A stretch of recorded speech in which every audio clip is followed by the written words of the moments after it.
여러분, 오늘 드디어 열왕기 하가 끝납니다. 오늘 24장, 25장을 끝내고 여러분, 저희가 책 끝날 때마다 되게 맛있는 거 먹는 거 알죠? 오늘 정민 형제가 되게 힘을 많이 썼고, 또 우리 또 지만 형제도 새롭게 왔고 해서 요리 솜씨를 좀 선보인다 합니다. 그래서 오늘은 여러분 집에 딱 가자마자 수저, 뭐 젓가락, 칼, 뭐 이런 게 다 세팅되어 있을 겁니다. 오늘은 뭐 얘기를 들어보니까 뭐 스테이크도 있고 파스타도 있고 샐러드도 있고 한다는데, 여러분 혹시 오늘 약속이 있으신 분들은 용기를 내보세요. 그러면 여러분 그게 얼마나 여러분들이 용기 있는지, 웬만한 식당보다 맛있는 거 여러분 아시죠? 무더위 가운데 약속을 가소서. 그러면 나머지 사람들이 더 많이 누릴 겁니다. 같이 했으면 좋겠다는 얘기예요. 자, 한 주 동안 여러분 어떤 일들이 있었는지 목사님들이 이렇게 다 연락도 하면서 이렇게 보니까 참 예술교회 성도들 대충 사는 사람들이 한 명도 없어요. 다들 열심히 사셨고, 요즘 날씨 얼마나 무덥습니까? 그죠? 참 날씨가 무덥긴 한데요, 또 한편으로 감사한 게 있다면 여름 과일이 참 과일다워졌어요. 그런 부분에 있어서는 이 더위가 주는 게 어떻게 보면 참 우리에게 힘듦도 주지만, 또 다른 편으로는 누군가한테 웃고 있을 수도 있고, 또 우리 청아 태어난 거 보니까 또 너무 기쁘고 이쁘고, 참 감사하고, 또 수아도 한번 봤어요. 목사님이 수아도 한번 봤는데 아주 건강한 모습들을 이렇게 또 봤습니다. 여러분, 이제 우리가 곧 아이들과 예배할 거예요. 아이들과 예배할 거고, 이제 그 아이들 중에 누군가는 보고 울고 막 뭐하고 낯가리고 할 겁니다. 여러분, 우리가 다음 세대를 준비합시다. 자, 오늘 이제 본론으로 들어갑니다. 열왕기하 24장, 25장인데요. 오늘 내용은 진짜 이제 남유다가 멸망하는 내용입니다. 멸망하는 내용이고, 신바벨론이 쳐들어와서 이제 남유다를 1차, 2차, 3차 포로로 끌고 가면서 BC 586년에 남유다가 성전이 부셔지고 이제 불을 지르면서 이제 마무리가 싹 역사의 이제 그 이슬 속으로 사라지는, 그러면서 마지막 왕인 이 시드기야 왕이 이제 포로로 잡혀가는 내용으로 이렇게 끝납니다. 자, 오늘 열왕기하 24장 본론으로 바로 들어가 보겠습니다. 먼저 23장 내용 지난주 기억나시죠, 여러분? 요시야 왕이 참 하나님 앞에 의롭고 잘했음에도 불구하고 마지막 때에는 그의 또 인생에 자만한 모습들이 있어서 하나님이 나가지 말라고 명한 그 전쟁에 자신의 이익 때문에, 자신의 정치적 신념 때문에 나가다가 안타까운 죽음을 맞이하게 됐고, 마치 히스기야에게, 그 성군인 히스기야에게 므낫세라는 아들이 나왔던 것처럼, 최악의 빌런이 나왔던 것처럼, 이 요시야라는 최고의 이스라엘의 성군이라는 사람 아래 또 누가 나오냐면 여호아하스라는 그의 아들이 나오는데, 그는 철저하게 하나님을 또 떠난 사람이었다. 그래서 이집트의 느고 왕이, 이제 여러분 기억나시죠? 이 사람이 누구 편 들었죠? 이 여호아스가 바벨론 편 들었었잖아요. 바벨론 편. 바벨론 편을 든다고 하면서 이집트 왕이 쫙 아수르 도와주려고 가다가 이제 이 여호아스가 남유다에서 딱 맞고서 거기 가지 못한다 라고 해서 싸우다가 여호아스가 죽게 되는 이야기 들었었어요. 그죠? 자, 그리고 미안합니다. 여호아스가 이제 포로로 끌려가고 하는 얘기를 들었고, 이제 여호야김 얘기를 저희가 오늘 한번 또 볼 겁니다. 자, 24장 바벨로니아의 제1차 예루살렘 침공, 이제 24장 본격적으로 나가볼게요. 자, 1절입니다. 1절 같이 읽어보죠. 여호야김이, 시작. 여호야김이 다스리던 해에 바빌로니아의 느부갓네살 왕이 쳐들어왔다. 여호야김은 그의 신하가 되어 세 해 동안 그를 섬겼으나 새해가 지나자 돌아서서 느부갓네살에게 반역하였다. 네, 2절입니다. 시작. 주님께서는 바빌로니아 군대와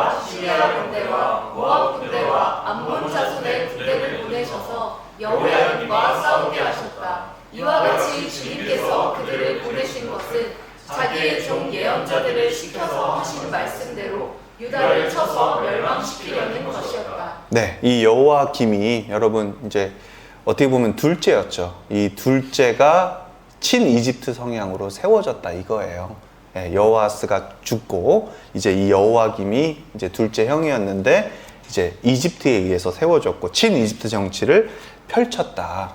예, 그러다가 새해가 지나자 돌아서서 느부갓네살에게 반역하였다. 네, 그리고 이제 2절까지 저희가 읽었는데 자기의 종 예언자들을 시켜서 하신 말씀대로 유다를 쳐서 멸망시키려는 것이었다.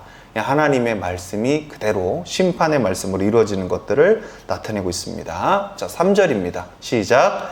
이것은 므낫세가 지은 죄 때문에 그들을 주님 앞에서 내쫓으시겠다고 하신 주님의 말씀이 유다에게서 성취된 일이었다. 네, 여러분 사실 뭐 더 많은 설명이 필요하지 않아요. 하나님 말씀대로 우리가 다 읽었기 때문에 이 므낫세가 지은 죄가 얼마나 끔찍했는지 하나님이 이 심판을 명확하게 얘기하셨다. 이게 성취되는 일이었다라고 얘기합니다.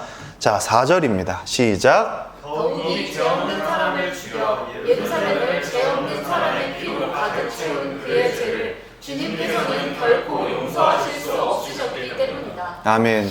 여러분, 하나님이 용서하시지 않는 죄가 있어요. 결코 용서하지 않는 무거운 죄. 그게 바로 뭐냐면 무고한 살인이에요. 죄 없는 사람을 그냥 자기의 기분에 맞춰서 죽여버린 걸 하나님은 결코 용서하시지 않는 죄라고 표현을 해요.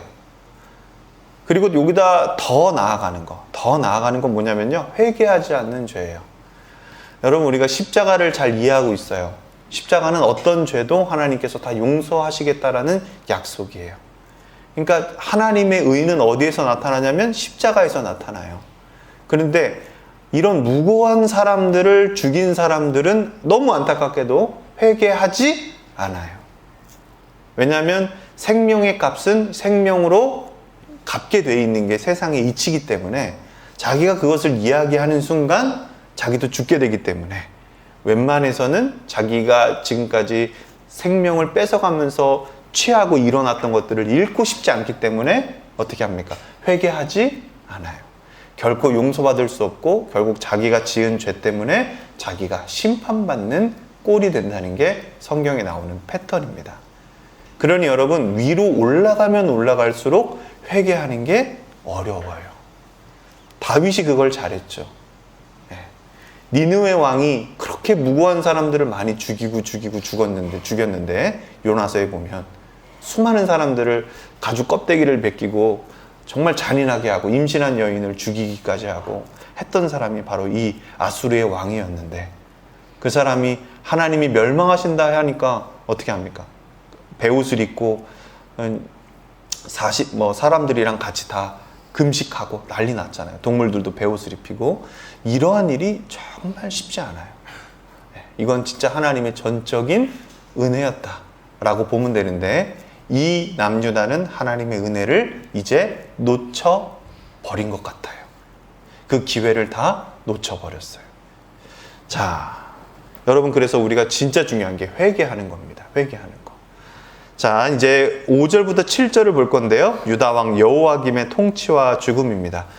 여러분, 이 여호와김 이제 이 짧게 나오는 남유다 왕들은요, 오늘은 지나갈 거고요. 진짜 중요한 포인트는 이제 바벨론이 쳐들어와서 1차, 2차, 3차로 해서 이들을 포로로 끌려가는 거예요. 이때 다니엘도 있고, 이때 에스더도 있고, 이제 여러 가지 이런 일들이 나오고, 이때 큰 선지자들이 많이 나오는데, 이 망하는데도 불구하고 하나님은 어떤 계획을 갖고 계시는가가 우리에게 오늘 제일 중요한 포인트인 거예요. 이해되셨죠, 여러분?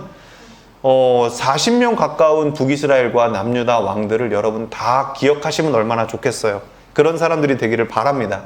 그래서 목사님도 한 절 한 절씩 풀어준 건데, 이 사람이 이랬더라 저 사람이 저랬더라 보다 이런 사람을 하나님은 어떻게 보시고 하나님은 어떤 계획을 펼쳐나가시는가, 여러분, 우리가 이 눈을 뜨는 길을 목사님은 간절히 바라요.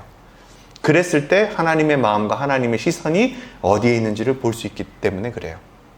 자, 이 여호와김은 하나님의 마음과 시선이 어디에 있는지를 아는 왕이었을까? 성경은 그렇게 표현하지 않는다는 거예요.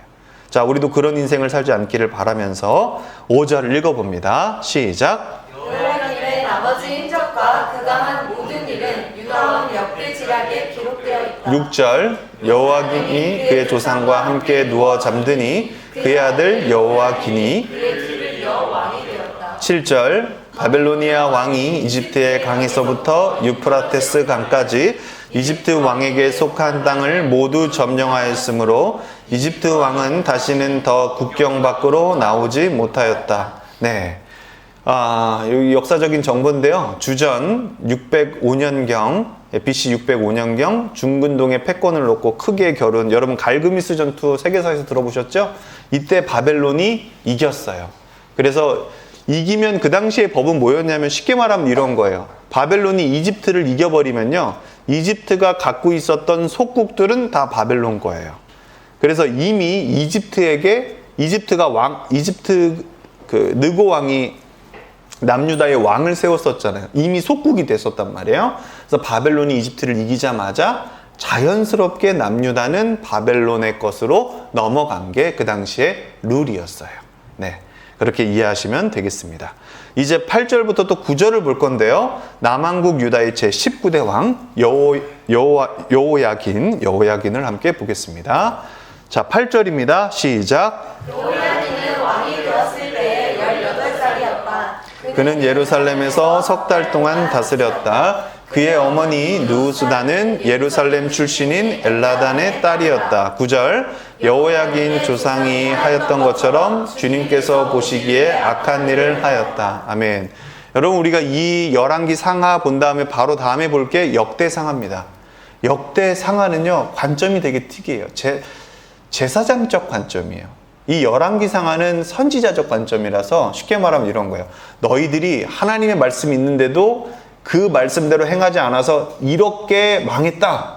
너희들이 이렇게 심판받은 거야 라고 비판하는 조로 적어놓은 게, 이래서 망했다라고 적어놓은 게 열왕기 상하예요.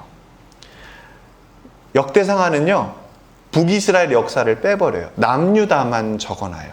그래서 포로 갔다 온 사람들이 너희들이 이렇게 망할 수밖에 없었지만 하나님은 다시금 하여금 너에게 회복을 주신다. 그래서 역대 상하의 주제는요, 회복이에요. 회복. 열왕기 상하 읽으면서 여러분 왜 이렇게 하나님이 우리한테 뭐라고 하시는 것 같지 라고 해서 막 양심이 찔렸던 사람들 많죠. 역대 상하를 읽으면요, 남유다의 역사를 다시 한번 사울에서부터 쫙, 족보들부터 사울에서부터 다윗으로부터 지금 오늘 마지막 나올 시드기야까지 쫙 나오지만 더 남유다를 집중적으로 다뤄요. 그래서 목사님이 웬만하면 이 열왕기 상하에서 남유다는 잘 다루지 않아요. 되게 무슨 길을 따랐다 이러면서 특이한 점들, 망하는 점들만 얘기해요. 하지만 목사님이 역대 상하를 할 때는요, 이들이 잘했던 점, 미처 열왕기 상하에서 선지자적인 관점에서 다루지 못했던 점들을 목사님이 풍부하게 또 해주려고 사실 이 본문을 다룰 때는 넘어가는 것들이 좀 있어요. 그래서 여러분 역대상하를 좀 더 기대해 주시고, 여기에서 나오는 이 남유다 왕들의 평가는 잘한 점들도 꽤 많지만 거긴 역대상하에 나오고요. 여기에서는 이들이 망한 주요 포인트를 가르쳐 주는 겁니다. 그러니까 인생에 있어서 내가 잘 가고 있나? 내가 하나님 방향으로 가고 있나? 라는 채찍과 거울을 보고 싶을 때는 여러분 열왕기 상하를 꼭 잊지 않고 봐주시기를 바랍니다. 그 하나님의 세우시려고 하고 그 하나님께서 우리를 딱 바로 잡아주시기 위한 그 중요한 백신 주사 같은 게 바로 열왕기 상하. 우리가 그 마지막 단원을 우리가 보고 있는 겁니다. 자, 그는 예루살렘에서 석 달 동안 여호와기는 다스렸고요. 9절의 포인트가 또 한 줄로 정리하는 겁니다. 여호와기는 조상이 하였던 것처럼 주님께서 보시기에 악한 일을 하였다. 므낫세의 길을 걸었다라는 거예요. 자, 이렇게 해서 그에 대한 평가가 끝납니다. 참. 자, 이제 10절에서부터 17절을 볼 건데요. 이 여호야긴의 시대에 2차 예루살렘 침공이 바벨론으로부터 이루어집니다. 여호야김 때는 1차, 이 여호야긴 때는 2차입니다. 이제 이런 어떤 일이 또 잔인한 일이 벌어지는지 한번 봅시다. 자, 10절입니다. 읽어보죠. 시작. 그때 바빌로니아의 느부갓네살 왕의 군대가 예루살렘을 치러 올라와서 이 도성 우선을 포위하였다. 11절. 이렇게 그의 군대가 포위하고 있는 동안에 바빌로니아의 느부갓네살 왕이 이 도성에 도착하였다. 12절. 그리하여 유다의 여호야긴 왕은 그의 어머니와 신하들과 지휘관들과 내시들과 함께 바빌로니아 왕을 맞으러 나갔다. 그러나 바빌로니아 왕은 오히려 여호야긴을 사로잡아갔다. 그때는 바빌로니아 왕 제8년이었다. 예, 잘 보이려고 나갔는데 어떻게 하냐? 바벨론 왕이 포로로 잡아가서요. 37년 동안 포로 생활을 시킵니다. 그리고 이제 목사님 여기다 적어놨는데 여호야긴은 기원전 597년 바벨론에 사로잡혀 갔다. 그 후 정확히 37년이 지난 후인 기원전 561년경에 바벨론의 새로운 왕, 다음 왕이죠. 에월 무로닥에 의해 석방된다. 석방 후 높은 대우를 받으며 바벨론 왕궁에서 평생 양식을 공급받는다. 그러니까 여호야긴은 다시 돌아오지 않아요. 거기에서 계속 이후에 이제 왕에게, 바벨론 왕에게 계속해서 대우를 받으면서 이제 여생을 그쪽에서 마무리합니다. 그의 가족들도 다 바벨론에서 살게 됩니다.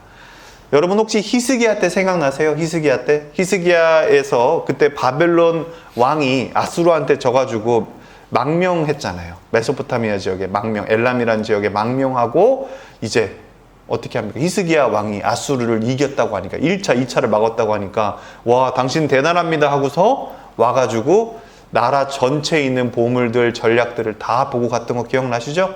거기서 이제 어떻게 합니까? 이사야 선지자가 화나서 당신의 자손이 이렇게 다 가서 왕의 환관을 하고 노예를 하고 종노릇하며 살 것입니다. 여기 있는 모든 성전의 거, 왕궁에 있는 모든 보물들 다 뺏어갈 겁니다. 당신이 지금 한 게 이겁니다 했더니 히스기야가 뭐라고 하죠? 제발 제가 생명을 연장받은 그 15년만은 평화롭게 해주세요. 그 뒤에는 나랑 상관없어요. 라는 그런 무책임한 태도를 보여줬다 그랬죠? 그 본문 기억나시죠? 그 본문의 성취가 오늘 이루어지는 거예요. 자, 13절입니다. 그리고 시작. 그리고 느부갓네살은 주님의 성전 안에 있는 보물과 왕궁 안에 있는 보물들을 모두 탈취하여 갔고 이스라엘의 솔로몬 왕이 만든 주님의 성전의 금 그릇들을 모두 산산조각 내어서 깨뜨려 버렸다.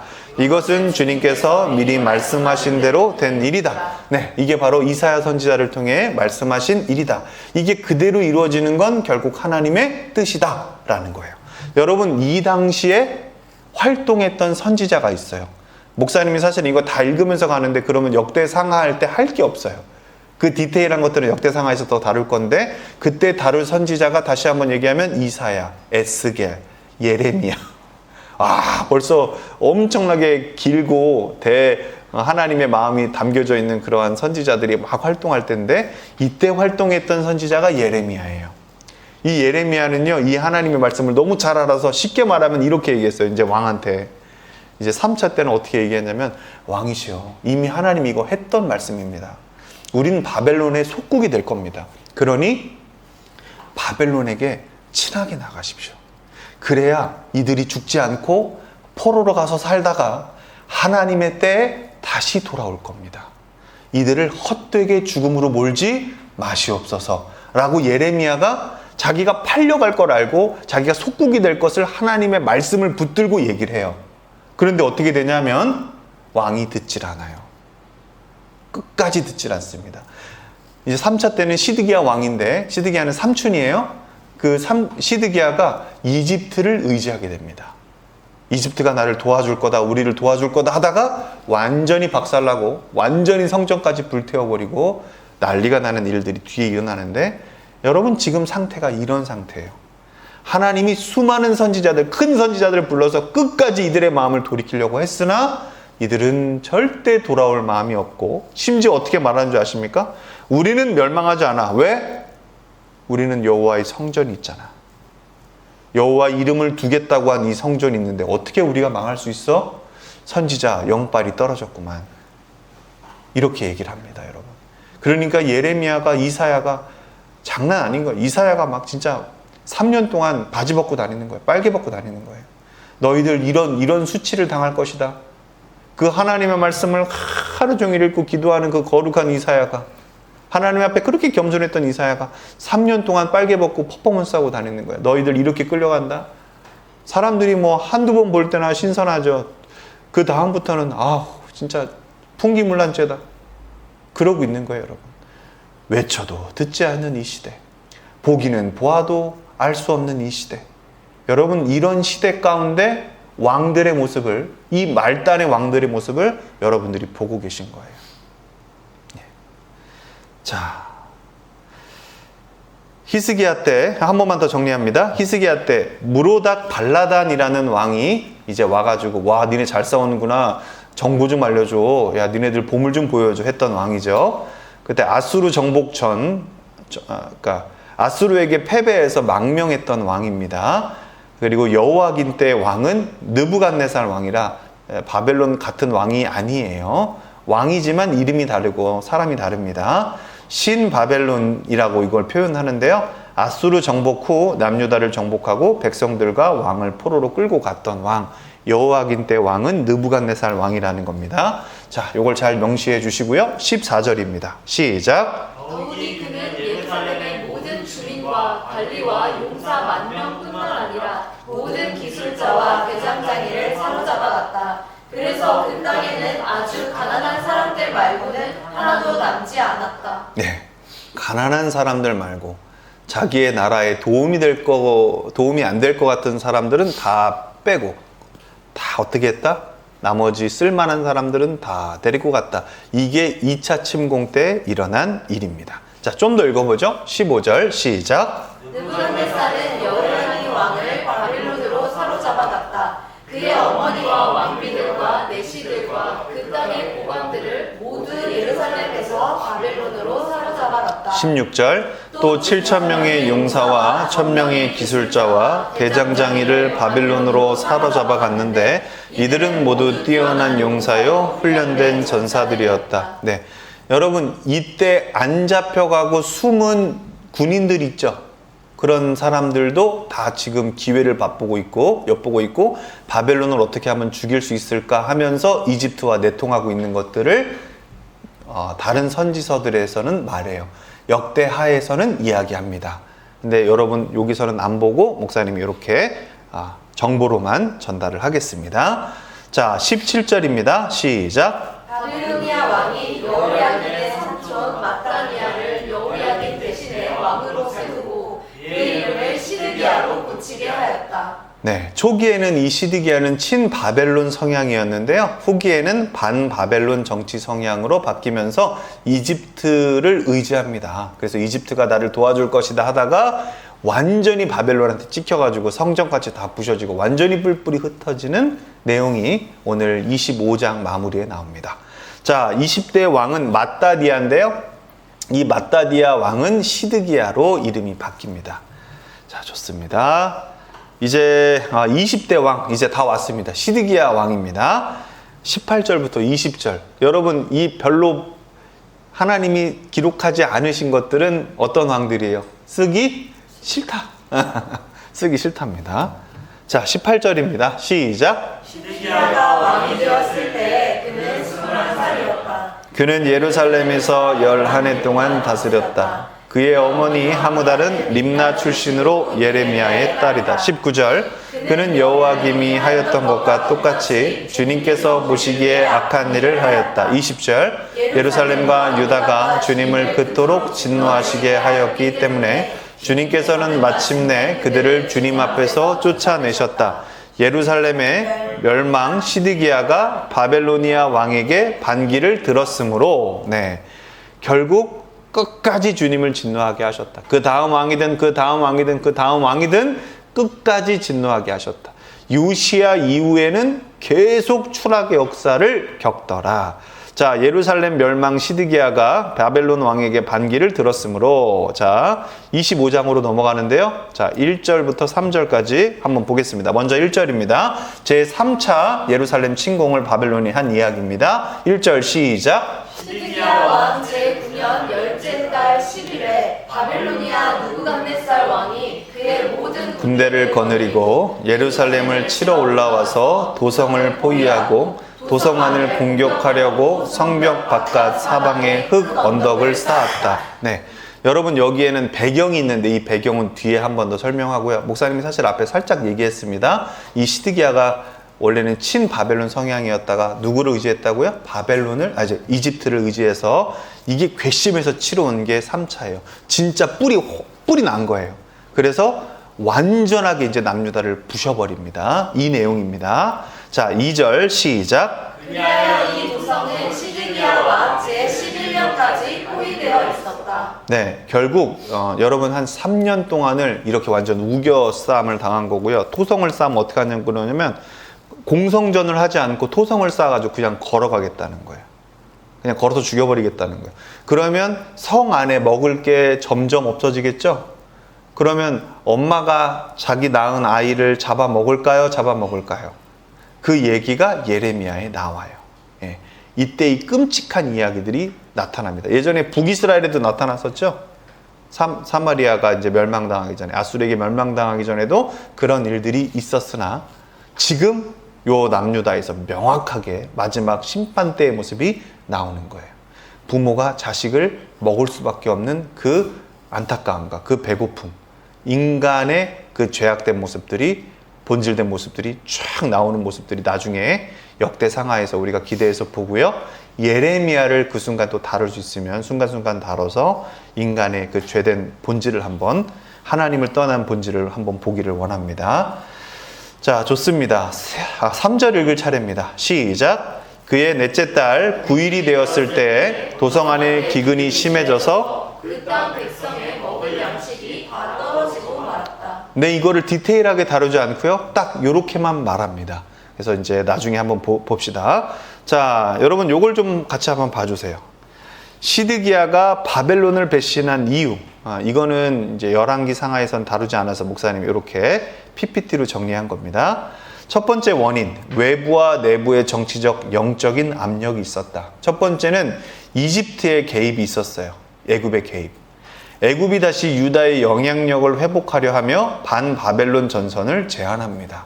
그래서 실제로 바벨론에서 포로들을 끌고 갔잖아요. 그죠?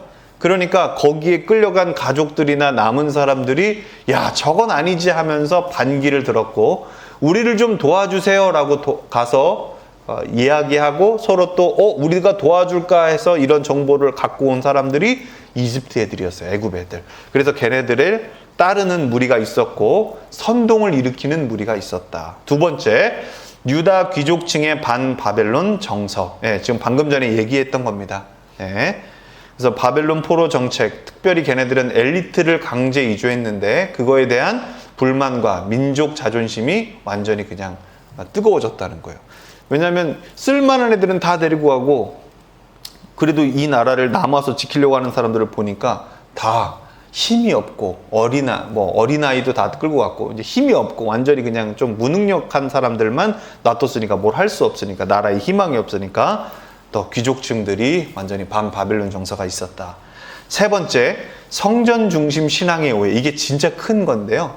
예루살렘에 성전이 있으니 망하지 않을 것이다 라는 기복적인 믿음이 있었던 거예요. 하나님이 여기 계시는데 우리가 왜 망하냐 라고 했다는 거죠. 네 번째, 예레미야의 메시지를 무시합니다. 왕이시여 바벨론에 순복해야 합니다 라는 이 예레미야의 메시지를 무시하고요.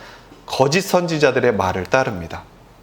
이 네 가지가 시드기야를 둘러싼 외부, 내부적 원인들이고요. 정치적 계산, 사람의 말, 종교적 오만, 그리고 말씀 거부가 이 바벨론을 배신한 이유였다라는 것을 여러분 잘 이해하시면 됩니다. 자, 이제 내면적 동기도 한번 봅시다. 시드기야는 어떤 내면적 동기가 있었기 때문에 이렇게 결정적으로 행했나. 아까는 외부적 동기였죠. 외부에서 일어난 일들이었는데 첫 번째, 시드기야의 내면에는 두려움이 있었다. 무슨 얘기냐? 귀족들, 백성들, 애굽과 바벨론 사이에서 흔들리는 사람들, 그 사람들을 무서워하기 시작하는 거예요. 원래 하나님이 심판을 명하셨으면 바벨론에 붙어서 왕이 더 갔어야 되는데 이게 하나님의 뜻이었는데 그래야 그나마 사람들이 살았는데도 불구하고 주변 사람들이 반기를 드는 사람들이 갑자기 두려워지니까 하나님 말씀도 떠나고 예레미야 선지자 말씀도 떠나고 이 바벨론 왕이 무서운지도 모르고 눈앞에 보이는 그 사람들의 두려움을 더 두려워한 거예요. 예, 그러니까 진짜 여러분 하나님 말씀이 없고 하나님 중심이 없으면요, 우리는 눈앞에 있는 걸 두려워하게 됩니다. 그리고 막상 쳐들어오니까 어떻게 되게요? 바벨론이 쳐들어오니까 어떻게 되게요? 반기를 들었던 많은 사람들이요, 바벨론과 싸우려고 하지도 않고 바로 애굽으로 튀어버립니다.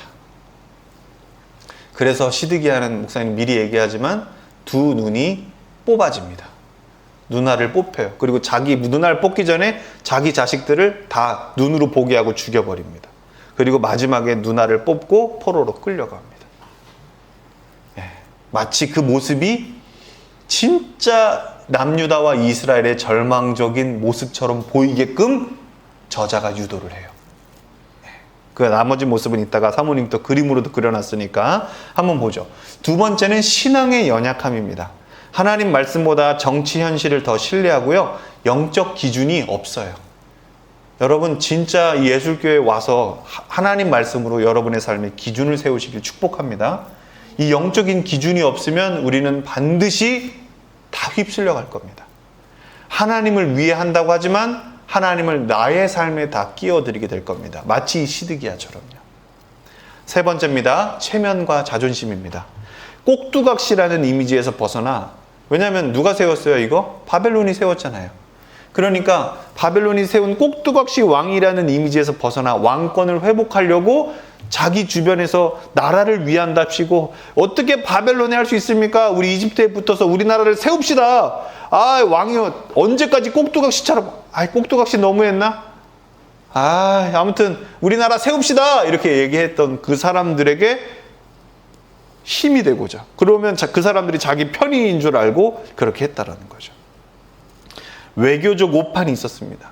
애굽이 도와줄 것이라는 잘못된 기대와 계산을 이 시드기야가 했었는데요, 아무도 안 도와주고요, 말만 합니다. 다 도와줄 것처럼 말만 해요. 한 명도 안 도와줍니다. 그냥 철저하게 부셔지고요, 그 부셔지는 연기를 보고 그게 얼마나 심했으면 애굽에서 정탐꾼들이 보고 애굽을 잠가버립니다. 네, 이게 남유다의 마지막 잡은 썩은 동아줄이었습니다. 좋습니다. 여러분 이 모습을 한번 보십시오. 다윗의 혈통인 남유다, 이 남유다의 마지막 왕의 최후의 모습입니다. 포로로 끌려가고 자식들은 죽고 두 눈은 다 뽑아져서 보기는 보아도 듣기는 들어도 행할 수 없고 하나님을 인정할 수 없고 하나님을 인정하기 싫었던 이 민족의 모습을 왕의 모습으로 딱 비춰서 하나님을 떠나면 이렇게 될 수밖에 없다라는 것을 보여줍니다. 멍에를 메고 노예처럼 종노릇하면서 살아가게 된다는 거죠.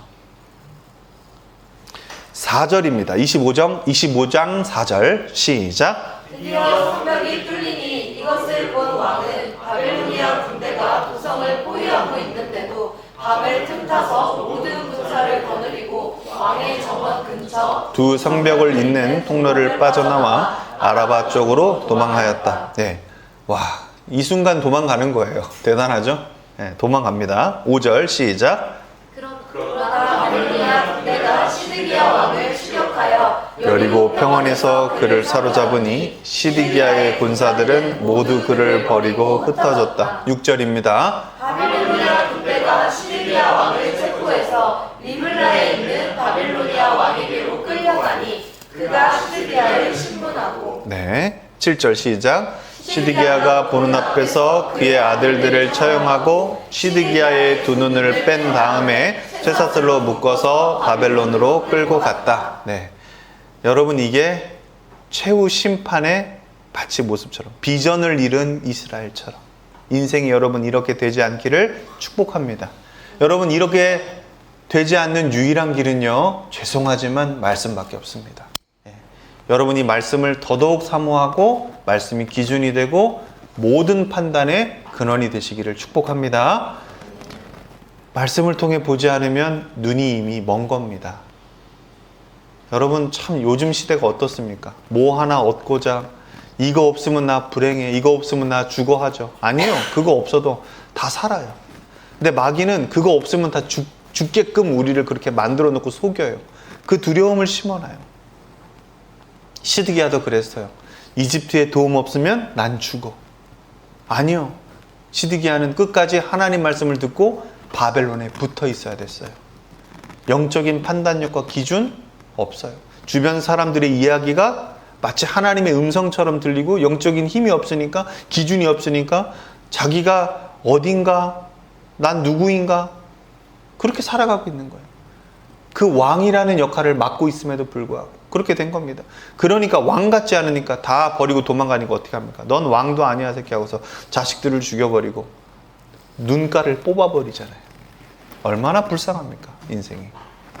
그래서 여러분, 열왕기상하는요, 마지막은 절망으로 끝나는 것 같아 보여요. 하지만 하나님의 말씀은 여기서 끝나지 않습니다. 참 신기해요. 자, 좀만 더 볼게요. 여호와의 성전이 불타는 모습입니다. 8절에서 17절까지의 모습인데요. 그 솔로몬 성전, 하나님의 이름을 두시겠다라고 했던 그 성전, 너희들이 포로로 끌려갔어도 성전을 보고 기도할 때마다 하나님, 우리가 혹여라도 하나님께 잘못해서 우리가 포로로 끌려가더라도 성전의 방향을 보고 기도하면 하나님 들어주세요 라고 했던 그 이야기, 그 성전이 무너져 버립니다. 그럼 여러분, 포로로 끌려갔던 사람들은, 다니엘이나 이런 사람들은 도대체 성전도 없는데 어디다 기도했을까요? 그래서 성전 방향을 보고 기도했다는 거예요. 그 터, 무너진 터, 야생동물 있고 했던 이 무너진 터 위에 영광이라고 성품이라고 전혀 찾아볼 수 없고, 하나님이 도대체 어디 있어? 야, 이거 하나님이 이집트에서 얘네들 구원해가지고 이렇게 왔다는데 그 영화로움, 그 솔로몬의 영화로움, 다윗의 그 영광이 도대체 여기 어디 있어? 와, 하나님 진짜 무서우신 분인가 보다 라고 열방이, 이야기하면 안 된다라고 모세가 얘기하고 하나님 편에 섰던 자들이 하나님 제발 이러시면 안 됩니다 했는데, 결국 하나님은 그런 자들이 없으니까 하나님의 뜻을 꺾지 아니하시고 해버리셔요. 그렇게 하고 절망으로 끝난 것 같지만, 이제 요거 읽고 그 다음이 하나님의 은혜의 포인트가 나옵니다. 자, 우선 하나님께서 이름을 두시겠다고 했던 곳들이 철저하게 멸망당하나 부셔지나 여러분 한번 보시죠.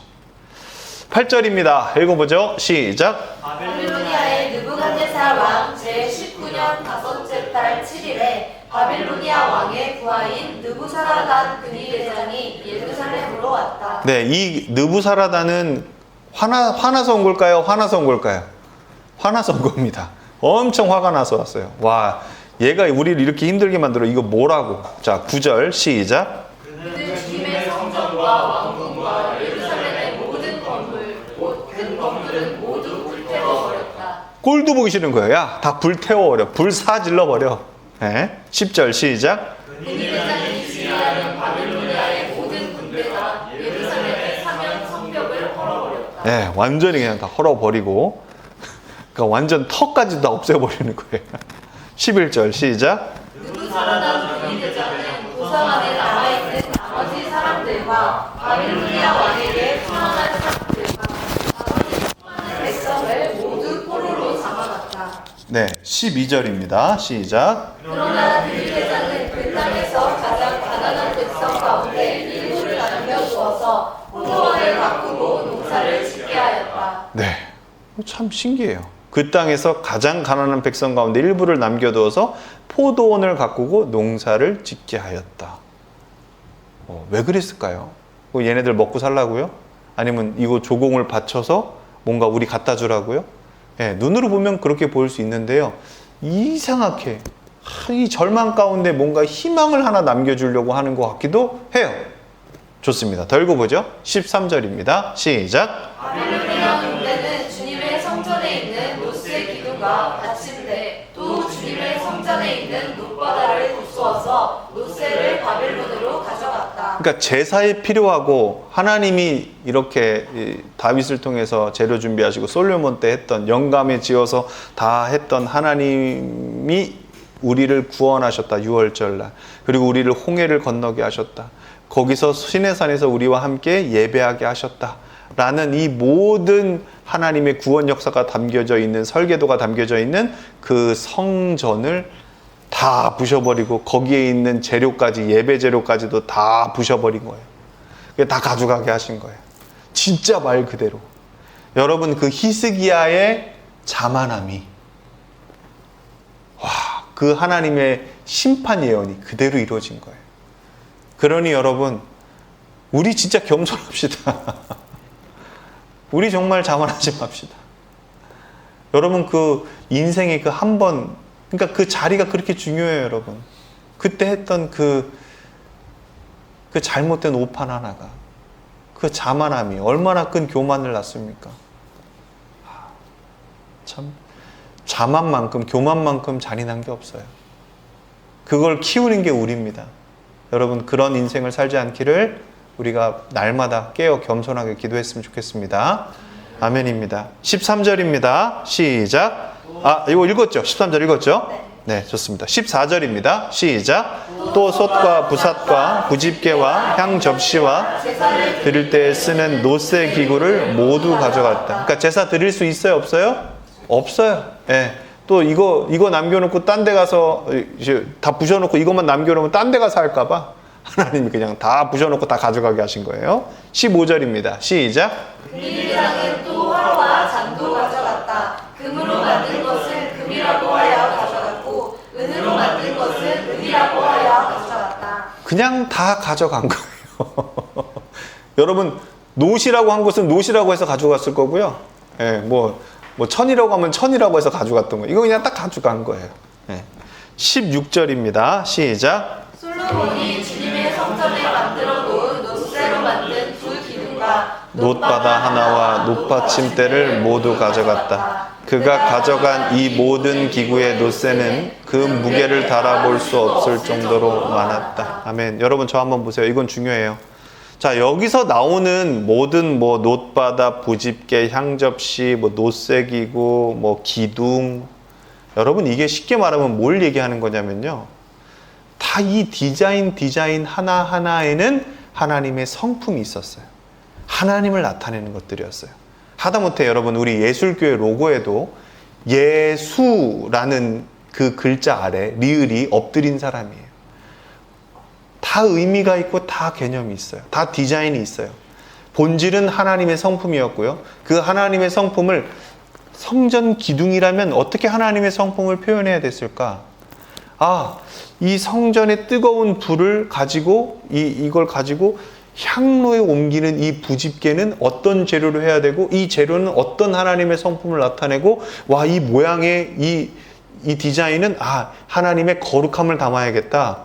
하나님께 올라가는 이 향을 잘 표현하기 위해서는 이런 디자인으로 하고, 마치 천사의 날개처럼, 아니면 열매를 상징하는 석류의 모양으로, 풍성함으로 이런 하나님의 성품들을 다 나타냈단 거예요. 왜 그렇게 나타냈을까요? 솔로몬 때. 하나죠. 답은 하나예요. 하나님의 성품을 나타내는 제사장 나라로 살라는 거였어요. 할렐루야? 근데 그게 보여요? 안 보여요? 절대 안 보여요. 그래서 나라가 나뉘어졌지만 북이스라엘은 일찌감치 아웃. 남유다도 하나님이 그걸 끝까지 기대했고, 다윗이 그걸 너무 원했고, 그걸 그렇게 해서 하나님이 다윗의 길을 따르라고, 하나님의 성품을 내비치는 제사장 나라로 살으라고, 하나님의 민족으로 살고 열방을 그렇게 하나님께로 돌아오게 하라고 하나님의 성품들이 나타난 디자인들을 다 허락하신 거거든요. 그리고 하나님이 그걸 이쁘게 보셔서 내 이름을 거기다 두겠다라고 했어요. 여러분 기억나시죠? 목사님이 여러 번 얘기했죠? 하나님 영광을 보고 싶어요. 모세가 물어보니까 하나님이 알려준 게 하나님의 이름 알려줬죠? 난 여호와야. 난 스스로 있어. 난 자비해. 난 온유해. 난 노하기를 더디해. 난 내가 은혜롭게 여길 자를 은혜롭게 여겨. 여호와 이름 안에 있는 하나님의 성품을 가르쳐 주셨어요. 하나님이 이름을 두시겠다라는 건 하나님의 성품을 두시겠다는 거고, 하나님의 영광이 나타나게 하시겠다라는 뜻이라 그랬죠. 여러분 바벨론이 이걸 다 가져갔다라는 의미는 쉽게 말하면 뭐냐면, 더 이상 하나님은 이곳에 하나님의 성품이 나타나기를 기대하지 않으신다는 거예요. 여러분 이게 심판입니다. 그 사람에게서 하나님의 기대가 떠나버린 거, 이게 심판이에요. 그러니 여러분, 다 놀고 죽기 전에 기도하면 되지? 죽기 전에 회개하면 되지? 아니요. 왜요? 엘리베이터 떨어지기 전에 점프 뛰면 되죠. 왜? 무리를 걸을 때 왼발이 빠지기 전에 오른발을 놓으면 되죠. 여러분, 우리가 이 정도의 수준을 갖고 인생을 살아가는 거예요. 아니에요, 여러분. 하나님의 기대는 하나님께 있어요.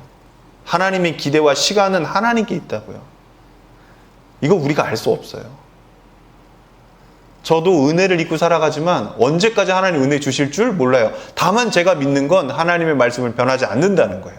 그 말씀에 전 붙어 있는 거예요. 그 말씀이 저에게 힘이 되는 거예요. 하나님이 저에게 침묵하실 때도 있어요. 그럴 때마다 저는 하나님의 기록된 말씀을 붙들어요. 그래서 더 이상 이건 침묵이 아니라 이 말씀을 통해 하나님 나에게 이 시대에 말씀을 주시려는 거구나 라는 걸 깨달아요. 여러분, 제가 이 얘기를 왜 계속하냐면요, 하나님의 영광이 이미 이스라엘에서 떠났고요, 하나님의 성품은 이스라엘에 찾아볼 수가 없다고요.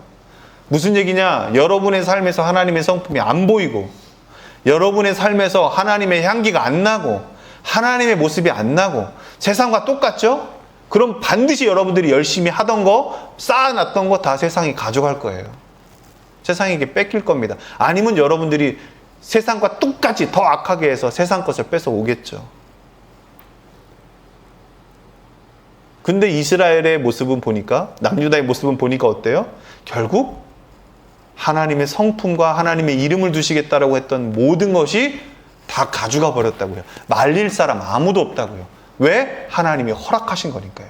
다 가져가라. 이거 필요 없다. 나 얘네 예배 싫어. 예배 드리게 하지 마. 다 가져가. 그러니까 뭐라고 표현합니까? 15절에 근위대장은 금으로 만든 것은 금이라고 하여 가져갔고, 은으로 만든 것은 은이라 하여 가져갔고, 그냥 뭐 코에 붙이면 코골이, 귀에 붙이면 귀걸이, 다 가져가게 한 거예요. 사랑하는 성도 여러분, 이런 말씀 많이 들어봤죠? 악인의 것을 하나님이 뺏어서 의인에게 주신다고. 그렇다면 악인은 뭡니까? 진짜 악인은 하나님의 성품을 알지만 하나님의 성품이 내 삶에 나타나는 게 죽기까지 싫은 거예요. 요나와 같은 그런 모습을 갖고 있는 그런 안타까움들. 여러분, 오늘 이 본문 그냥 읽고 지나갑니다. 이게 무슨 뜻인지 몰라요. 하지만 이 안에 하나님은 하나님이 세운 것을 허물으시기도 하시고, 하나님이 주신 것을 가져가기도 하시고, 하나님께서 자신의 이름을 두시겠다라고 하고 우리에게 주신 사명과 정체성까지도 과감하게 심판하시는 분이시라는 거. 여러분, 이 하나님을 먼저 모르면, 진짜 이 하나님의 주권과 하나님의 이 경외함을 모르면 우리는 그냥 감성적인 복음을 듣고 살아가는 시대에 그치고 말 겁니다. 우리가 왜 하나님을 하나님으로 여겨야 되는지 아시겠죠? 이들은 뭐로 뻐겼다고요? 지금까지 죄송한 표현이지만 뻐겼어요. 뭐로요? 여호와의 성전이 우리와 함께 있다라고. 사사시대 때는요, 여호와의 법궤가 우리 가운데 있다고. 내가 지금까지 해온 짬밥이 있다고, 교회에서. 내가 지금까지 해온 봉사와 헌신이 있다고. 그런데 그런 가운데 우리가 지금까지 해온 수많은 제사가 있는데 우리가 무너지랴? 무너졌잖아요. 하나님의 이름을 두시겠다라고 맹세까지 한 그곳을 하나님이 부시잖아요. 다 가져가시잖아요. 사랑하는 성도 여러분, 오늘 어떻게 보면 이 본문 제가 이렇게 짚어주지 않았으면 여러분들 이거 느끼셨겠습니까? 오늘 이거 보시길 바랍니다. 저도 미처 보지 못했던 건, 그래서 빨간색 노란색이 없잖아요. 하나님이 오늘 우리 가운데 알려주시는 거예요.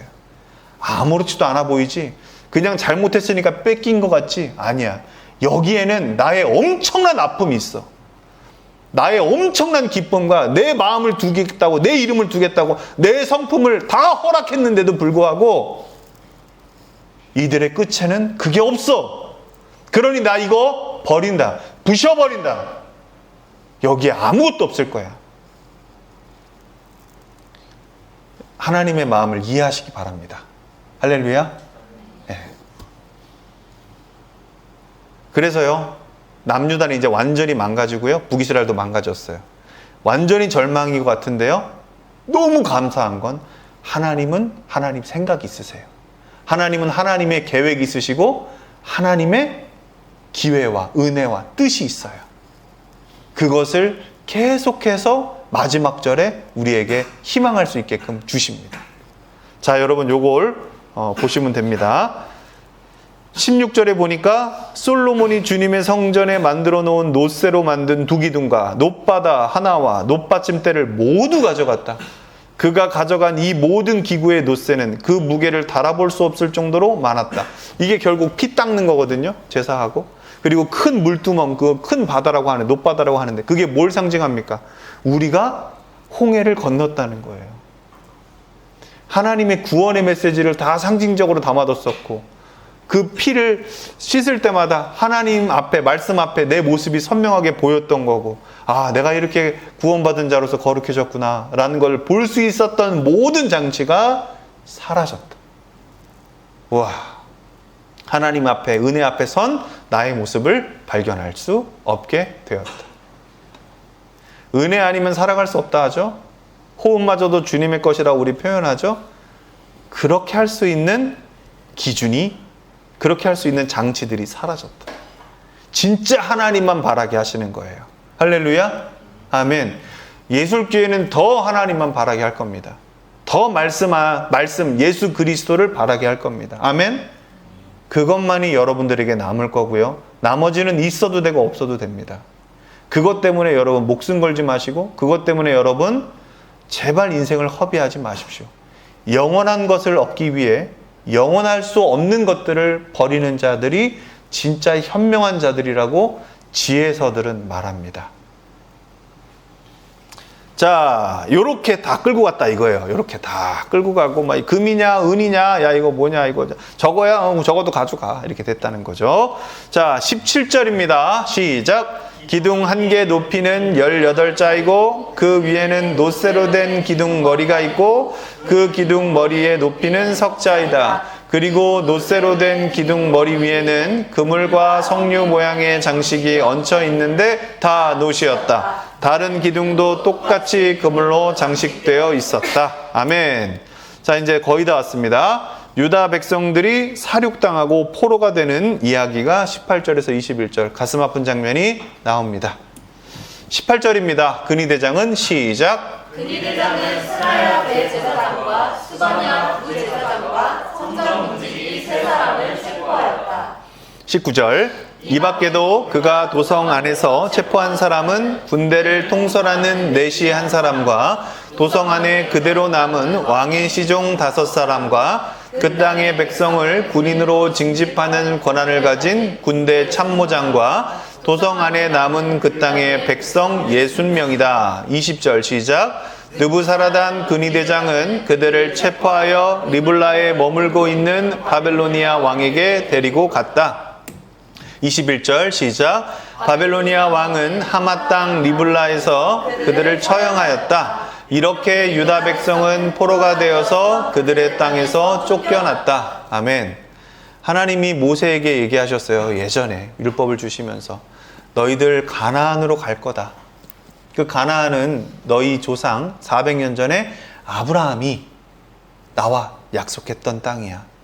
지금은 원주민들이 살고 있어. 근데 걔네들이 엄청나게 죄악이 많이 져서 그 땅이 지금 그들을 토해버리고 싶어 한다고 나한테 상소문을 올리고 있어. 근데 이제 때가 됐어. 너희들 그 땅으로 갈 거야. 좋지. 그런데 똑같은 조건이 너희들에게 붙어. 너희들도 그곳에서 그들의 죄를 따르고 악한 길을 따르고 우상을 섬기고 그들처럼 살아간다면, 그리고 그 땅이 또 토하고 싶다고, 너희들의 죄 때문에 또 토하고 싶다고, 수많은 무고한 자들의 피를 흘리고 수많은 자식들을 우상에게 갖다 바치고 죽여버리고 불살라버리고 그러한 짓들이 일어난다면 근친상간하고 애 낳기 싫다고 동성연애하고 그런 일들이 그 땅에서 이루어진다면, 내가 그 땅이 또 토하고 싶다고 얘기할 때 너희들을 저 이방으로 내가 쫓아낼 거야. 이 얘기는요, 여러분, 하나님이 모세와 맺은 언약에서부터 지금까지 이어진 이야기입니다.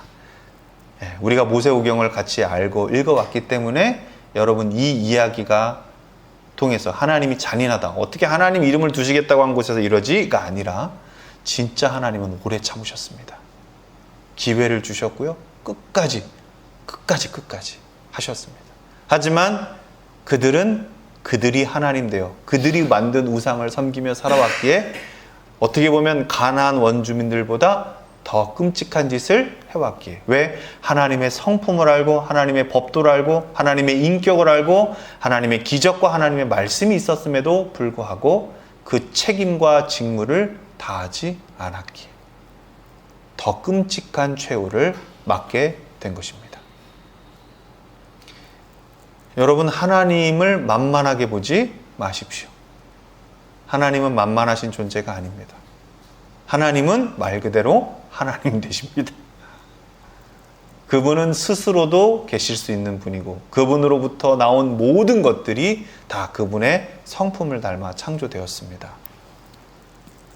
하나님의 성품을 떠나고 하나님의 형상을 떠나 살면 미안하지만 시드기야의 두 눈 뽑히고 비전을 이룬 모습과 별반 다르지 않다라는 걸 여러분 영적인 눈으로 보시기를 축원드립니다.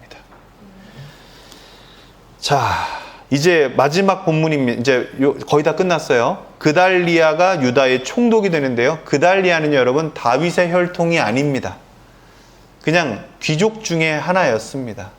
그래서 바벨론이 얘를 세웁니다. 이제 그달리아라는 그나마 믿음직한 사람을 세웁니다. 그러면 싫어하는 사람들이 있겠어요? 있죠. 다윗의 혈통 중에서, 왕족 중에서 사촌도 있을 거고, 그죠? 뭐 숨은 아들이 있을 수도 있고, 이러한 사람들, 특별히 이제 사촌이라고 일컬어지는 이스마엘이라는 사람이 이집트와 붙어서 이 그달리아를 싫어합니다. 아니, 왕이 되려면 그래도 왕의 피라도 있는 내가 좀 돼야 되지 않아? 우리 다윗 할아버지 피가 있는 내가 좀 돼야 되지 않아? 얘들아, 나한테 힘을 좀 모아줘. 숨어있는 반란군들아, 나에게 와줘. 우리 그달리아 죽여버리자. 그리고 바벨론 세력 몰아버리고 우리 다시 친이집트랑 붙어가지고 다시 남유다의 영광을 차지하자 라는 내용이 이 4절에 나와요. 자, 22절 읽어봅니다. 시작. 바빌로니아의 느부갓네살 왕은 자기가 유다 땅에 조금 남겨놓은 백성을 다스릴 총독으로 사반의 손자요 아이감의 아들인 그달리아를 임명하였다. 23절 시작. 군대의 모든 지휘관과 부하들은 바벨로니아 왕이 그달리아를 총독으로 임명하였다는 소식을 들었다. 그리하여 느다니아의 아들 이스마엘, 가랴의 아들 요하난, 느도바 사람 다누벳의 아들 스라야, 마가 사람 아들 야사야와 그의 부하들이 모두 미스바에 있는 그달리아 총독에게 모여들었다. 예, 좋습니다. 이제 이거는 좀 더 읽어보죠. 24절 시작. 그때 그달리아는 그들과 그 부하들에게 맹세하면서 이렇게 당부하였다. 바벨로니아 관리들을 두려워하지 마시오. 이 땅에 살면서 바벨로니아 왕을 섬기시오. 그렇게 하는 것이 여러분에게 이로울 것이요. 예, 지금 이 찾아온 사람들은요, 지금 다 어떻게 보면 반 바벨론 성향의 사람들이에요. 이런 사람들이 모여서 그달리아에게 와가지고 그달리아 이야기를 들어봤는데 웬걸 자기네가 듣기 싫은 말을 지금 하는 거예요. 바벨론 왕에게 우리가 지금 엎드려야 되고 하나님 지금 이걸 원하십니다 라고 얘기하니까 이게 꼴 같지 않은 거예요. 자, 25절입니다. 읽어보죠. 시작. 그러나 일곱째 달이 되었을 때에 엘리사마의 손자이며 느다니아의 아들로서 왕족인 이스라엘이 노아 10사람을 데리고 와서 그달리아를 쳐 죽이고 또 그와 함께 미스바에 있는 유다 사람과 바벨로니아 사람을 죽였다. 네, 그 당시 유다 땅에는 친이집트 반바벨론 세력이 잔존해 있었다. 이스마엘이 바로 그런 사람이었다. 그는 권력력이 강했다. 귀족 출신에 불과한 그달리아가 유다 총독이 되어 친바벨론 정책을 펴는 것에 대해 불만이 컸다. 그래서 그달리아를 총독으로 인정하지 않았다. 그는 유다 왕실의 증손인 자신의 권력을 잡아야 한다고 생각했다. 그러니까 다윗의 혈통이라는 거죠, 자기가. 그러니까 내가 이걸 해야 되지 않겠냐라고 이렇게 했다는 거예요. 하나님의 심판이 했는데 성전까지 부셔버리고 하나님 다 하셨는데 아직도 다윗의 자기가 혈통이라고 이렇게 얘기를 하는 거죠. 예. 직계 혈통이라기보다도 어떻게 보면 이제 사촌 정도가 되는 거죠. 그럼에도 불구하고 내가 다윗의 혈통이야라고 이야기를 했다라는 거예요. 자, 결국 그달리아가 죽었고요. 바벨론이 세운 총독이 죽었습니다. 그럼 바벨론이 화가 나요? 화가 나요? 당연히 화가 나겠죠. 자, 26절 시작. 그런 다음에 바빌로니아 사람들을 두려워한 나머지 높은 사람 낮은 사람 할 것 없이 모든 백성과 군대 지휘관이 다 일어나 이집트로 내려갔다. 예, 다 안 돼. 우리 이 나라에서 못 살아. 우리 다시 이집트로 망명하자 하고 다 내려갔다는 거예요. 이때 되게 재미나요. 우리 예레미야서 읽으면 되게 이제 하나님의 마음이 또 선명하게 느껴질 건데, 이때 예레미야 선지자가 나서서 유다 땅에 남아있는 것이 하나님의 뜻이라며 간곡하게 만류합니다. 남아있어야 됩니다. 그나마 남아있어야 됩니다. 하는데 이미 이집트 망명 쪽으로 마음이 기울어진 백성들을 어찌해 볼 도리가 없어. 다 가버렸다는 거예요. 예. 지금 여러분 이 한 절이 수많은 예언서들을 다 지나간 이야기들이라는 겁니다. 자, 요거 정리 한번 합시다. 여러분 1차 침공에 대한 내용입니다. 여호야김 때 BC 605년 때 있었던 일이고요. 갈그미스 전투, 이집트와 이제 바벨론이 전투를 했는데 바벨론이 이겨버렸다. 그래서 이집트의 속국이었던 남유다를 먹어버렸다. 이해되시죠? 이때 누가 끌려갔냐? 다니엘과 세 친구들, 그리고 유다의 왕족들이, 귀족들이 일부 끌려갔다. 이해되셨죠? 네, 좋습니다. 자, 두 번째, 기원전 597년입니다. 여러분 아시죠? BC는 숫자가 줄어들어야 역사가 가는 겁니다. 자, 연도 BC 597년이고요. 이때는 여호야긴입니다. 여호아스 죽고요. 여호야김 죽고요. 그 다음에 여호야긴입니다. 긴 아시죠? 이때 2차 침공이 있었던 거고요. 네, 이때도 왕과 왕족 및 주요 지도층의 대규모 포로 이주가 있었습니다. 이때 잡혀간 사람이 여호야긴, 그리고 에스겔 선지자, 이런 사람들이 이때 포로로 잡혀갑니다. 이때 계속해서 예레미야 선지자는 활동하고 있었습니다. 이사야 선지자는 히스기야 때 활동을 했었고요. 므낫세 때 죽습니다. 그래서 역대 상하를 볼 때, 남유다 역사를 볼 때 남유다 선지자들을 중점적으로 보는 시간들도 우리가 한번 가져봤으면 좋겠어요. 왜냐하면 여로보암 2세 했을 때 저희가 대표적인 선지자들을 한번 다뤘었죠. 아모스, 호세야, 요나 이렇게 다뤘던 것처럼 좀 특별하게 한번 또 봤으면 좋겠습니다. 자, 3차 침공입니다. 이때 성전이 무너졌고요. 기원전 BC 586년에 있었습니다. 마지막 왕인 시드기야 통치 중에 있었고요. 바벨론이 예루살렘을 완전히 포위했습니다. 예루살렘 성전 및 성벽을 파괴했습니다. 왜 그랬냐? 이제 시드기야가 잘 따르다가 배신했거든요. 따르지 않겠다. 난 이집트 쪽으로 가겠다. 그렇게 돼서 이러한 사단이 또 일어났죠. 그래서 성전과 성벽이 완전히 파괴되었고 남은 유다 백성 대부분이 포로로 잡혀가서, 이게 중요합니다. 이때부터 70년간 바벨론에서 포로 생활을 하고요. 70년 이후, 그러니까 이것도 예레미야의 하나님이 다 얘기하신 거예요. 말씀하신 건데 70년 이후 이제 페르시아가 등장해서요. 페르시아가 바벨론을, 그 큰 성 바벨론을 하루아침에 거의 피 흘림 없이 무너뜨립니다. 그러면서 얘기해요. 페르시아 왕이요. 사실 우리 하나님이 70년 전에 당신을, 우리를 포로로 다시 풀려줄, 다시 우리를 고향으로 보내줄 왕이라고 점 찍어놨는데, 와, 당신 진짜 보통 아닙니다. 멋있습니다. 라고 하니까 하나님이 사람을 좀 알아보시는구나. 짐은 자비하다. 그래, 집에 갈 준비를 하거라. 해서 그때부터 포로 송환이 일어납니다. 그래서 1차, 2차 이렇게 쭉쭉 와가지고 그때부터 느헤미야가 총독이 되고 성벽을 세우고, 다시 여러분들이 알고 있던 예수님이 계셨던 그 성전이 느헤미야 스룹바벨 성전이었고, 이 스룹바벨 성전을 리모델링한 게 예수님 때 헤롯 성전입니다. 예.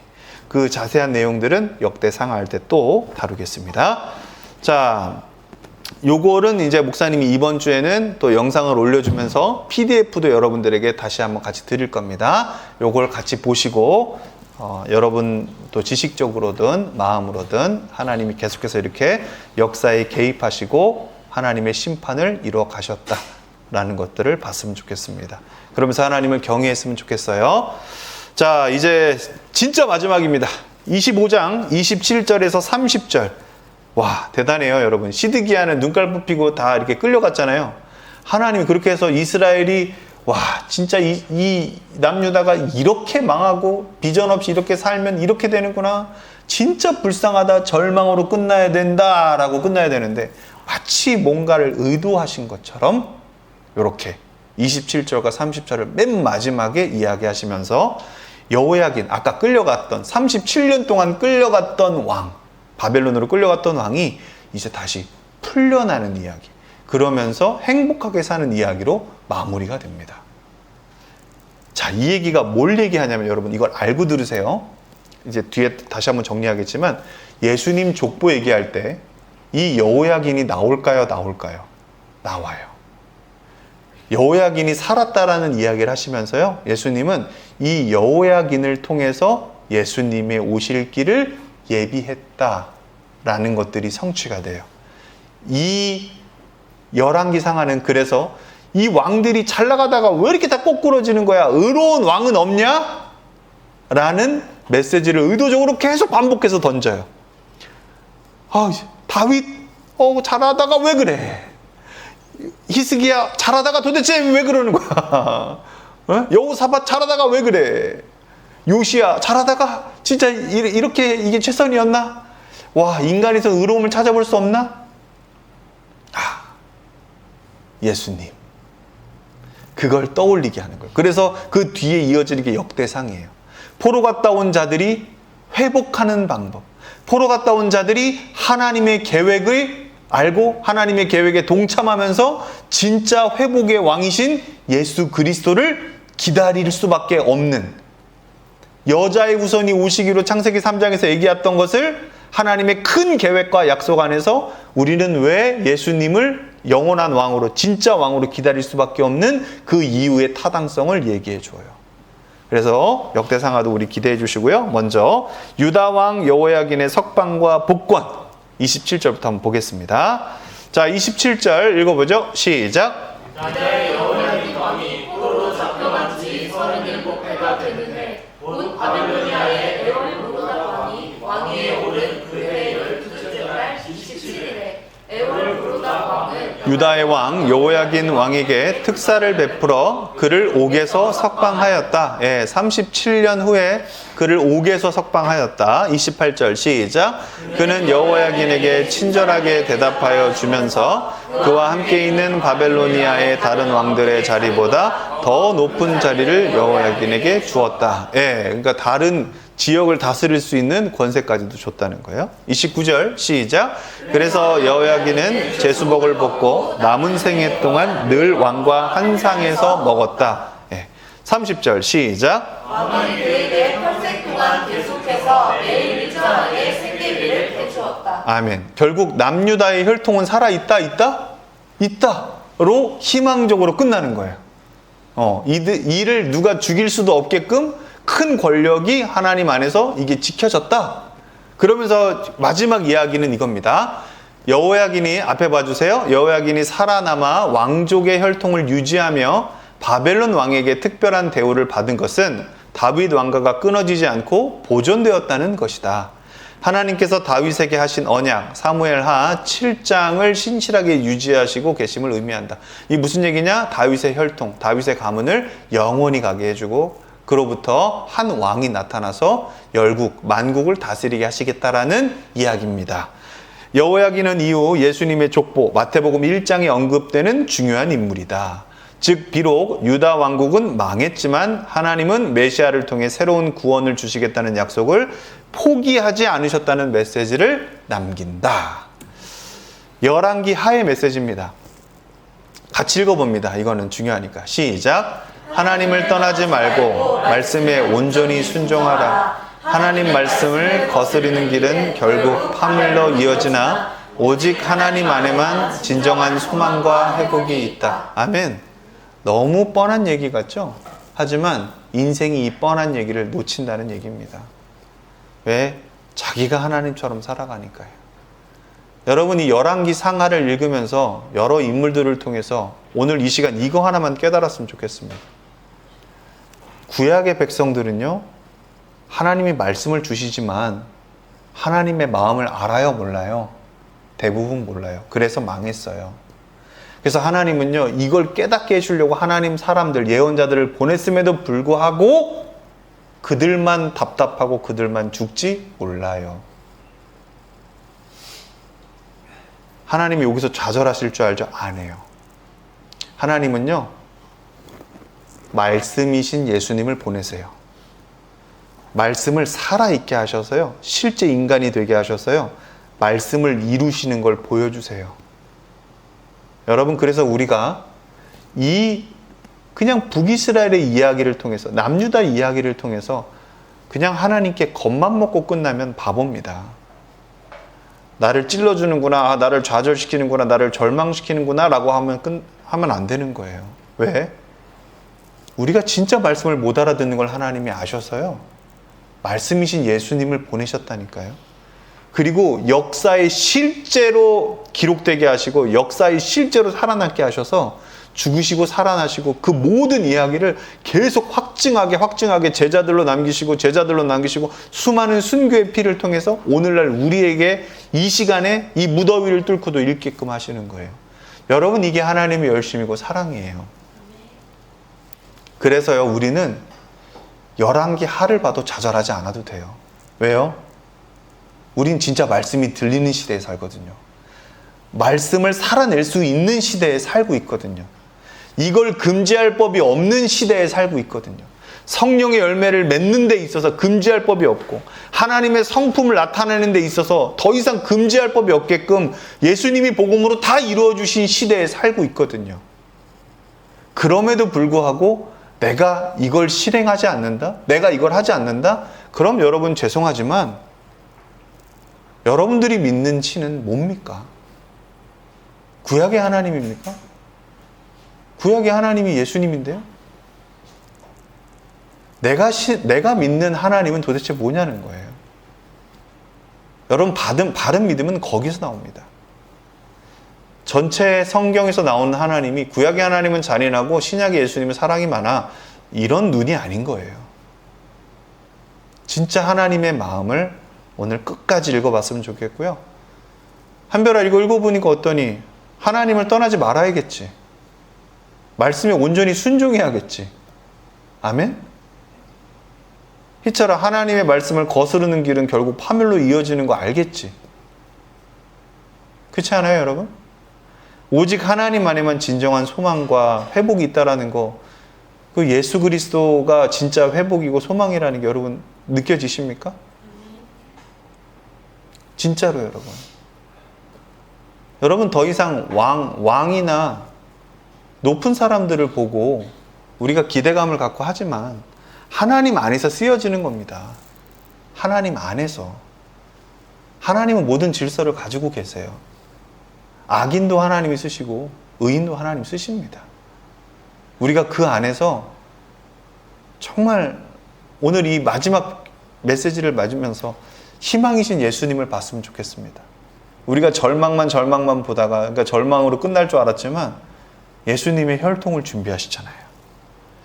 자, 오늘 열왕기 하를 마치면서 목사님이 좀 정리를 해왔습니다. 열왕기 하 여러분들이 놓치지 말았으면 해야 될 거 한 4가지 정도를 준비해갖고 이제 찬양할 건데요. 먼저 1번 같이 큰 글씨 읽어봅니다. 시작.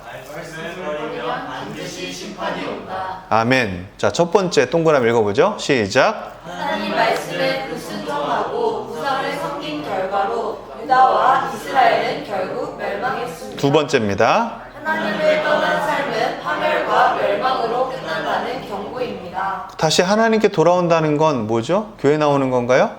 말씀 앞에 나오는 건가요? 말씀 앞에 나오는 겁니다, 여러분. 언제 어디서나 말씀 보는 거고 그게 예수님이라고 믿고 사는 겁니다. 하나님이라고 믿고 사는 거예요. 이거 외에 다른 길 없습니다.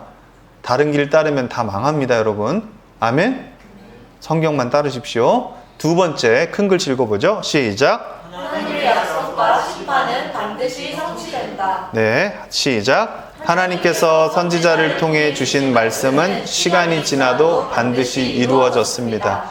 이는 말씀을 철저히 신뢰하고 순종하라는 교훈입니다. 아멘. 여러분, 요시야가 아무리 잘해도 므낫사 때 하나님이 정하신 심판을 이루시죠?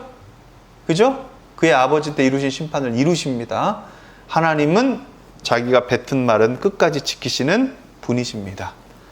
자, 세 번째입니다. 하나님은 시작. 하나님은 끝까지 신실하시며 은혜를 베푸신다. 인간의 실패와 죄에도 불구하고 하나님은 다윗과의 언약을 신실하게 지키시며 왕가의 씨를 보호하셨습니다. 하나님의 은혜는 멸망과 심판 속에서도 여전히 살아있음을 분명히 보여줍니다. 아멘. 자, 여러분 보세요. 이 나라가 우리 때에는 망하지 않기를 바랍니다. 그게 히스기야와 다른 점이 뭐예요? 여러분, 하나님이 이 나라를 만약에 심판하시기로 결정했죠? 그럼 여러분, 우리가 회개한다고 그 심판이 돌이켜질까요? 하나님이 결정하신 심판은 이루어집니다. 그럼 우리 때 불이익을 받고 우리 때 이 심판이 죄값이 이루어진다고 쳐봐요? 그럼 진짜 절망이죠. 하지만 하나님은 여기서 끝나지 않으신다고요. 그 심판 가운데서도요, 하나님은 그루터기를 준비하세요. 그루터기는 뭡니까? 나무가 있다면 나무를 벤 거예요. 그 밑둥, 뿌리가 깊숙이 박여진 게 그루터기예요. 거룩한 씨앗들을 준비하세요. 다시 하나님이 키우실 것들을 준비하세요. 심판 이후에 하나님이 키우실 것들을 이미 심으셨고 이미 준비하신다고요. 그래서 내 눈앞에 있는 사회와 내 눈앞에 있는 망하는 절망된 모습을 보면 미안하지만 하나님의 뜻을 우리가 잘 못 볼 수도 있어요. 근데 하나님의 마음으로 이걸 보면요, 예레미야처럼 물 수도 있고 예레미야처럼 하나님과 가까워질 수 있고 예레미야처럼 권면할 수 있고 망하는 것 같지만 되려 바벨론에게 망한다 하지만 왕은 망하기 싫다 하지만 왕한테 가서 말할 수 있습니다. 이건 하나님의 약속입니다. 하나님은 바벨론으로 우리를 옮기실 거고요, 70년 있다가 우리를 다시 부르실 겁니다. 그러니 우리는 바벨론에게 가야 합니다. 하나님은 우리를 구원하시고 다시 이집트로 보내시지 않기로 했습니다. 그러니 제발 하나님의 말씀편에 서십시오, 왕이시여 라고 비전을 줄 수 있는 거예요. 그러니 나라가 망하지 않게 기도해야 되는 건 맞지만 하나님이 만약에 결단하셨다면 그 결단을 누가 알 수 있겠냐고요. 누가? 하나님이 하셨는데 그걸 누가 막을 수 있겠냐고요. 의인의 기도가 힘이 있다? 뭐 한다? 맞죠? 하지만 그 의인을 만드시는 분은 누구신데요? 하나님이 결정하셨다면요. 그래서 여러분, 진짜 이 시대의 감성과 이 모든 거 다 좋지만 다 하나님 만드신 거지만 하나님의 주권을 아는 게 더 중요하다고요. 그 안에 인권이 있고 그 안에 하나님의 보호하심이 있고 그 안에 하나님의 성품들이 또 엄청나게 깃들어져 있다고요. 할렐루야? 아멘. 아멘입니다, 여러분. 자, 그래서 여러분, 하나님은 끝까지 신실하시며 은혜를 베푸신다라는 것을 절망일수록 봐야 합니다. 할렐루야? 아멘입니다. 네 번째입니다. 시작. 진정한 회복과 소망은 오직 하나님께 있다. 유다의 역사는 실패했지만 하나님은 메시아를 통해 인류의 구원을 준비하고 계셨습니다. 인간적인 힘과 방법으로는 절대 구원을 얻을 수 없고 오직 하나님만이 진정한 희망이십니다. 아멘. 여러분, 이게 진짜 가르치는 겁니다. 이게 정말 세상의 이데올로기와 이즘이 아닌 거예요. 진리인 거예요. 하나님 이거를 명확하게 알려주십니다. 여러분, 오늘 처음에 여러분들 예배 왔을 때 목사님 하나님 마음 주시고 같이 찬양했던 게 뭡니까? 여러분 마음에 하나님이 가득하기를 바랍니다. 하나님의 얼굴을 바라봤으면 좋겠습니다. 하나님으로 만족하는 여러분 되시기를 축복합니다. 아멘? 그러면 어떤 환경이 와도 하나님으로 만족할 겁니다. 하나님으로 설 겁니다. 여러분, 그게 하나님께 소망을 두는 겁니다. 그게 예배자들인 겁니다. 아멘? 그거 말고 나의 소망에 하나님이 껴주세요. 하나님, 이 나라가 망하게 생겼으니 하나님이 도와주셔야 합니다. 맞죠? 하지만 여러분, 기도를 한번 바꿔보세요. 기도를 한번 바꿔보세요. 만약에 하나님이 심판을 정하시고 그거 망하게 하실 거라면, 내가 무화과 나뭇잎이 마르고 감람나무에 열매가 없고 논밭에 식물이 없고 외양간 송아지 없어도 나 여호와로 즐거워하겠습니다. 여러분, 왜 의인의 기도가 다른 줄 아세요? 왜 하나님의 마음을 움직이는 줄 아세요? 하나님의 마음을 알아서 그래요. 하나님이 우리한테 원하시는 거 많이 없습니다. 딱 하나예요. 말씀으로 나를 좀 이해해줘. 말씀으로 날 떠나지 말아줘.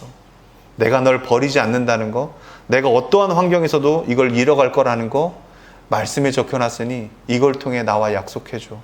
나를 따라줘. 할렐루야. 이러면 여러분들은 열왕기상하를 잘 보신 겁니다. 여러분, 우리 이 시간 찬양했으면 좋겠습니다. 이 땅에 주밖에 없습니다.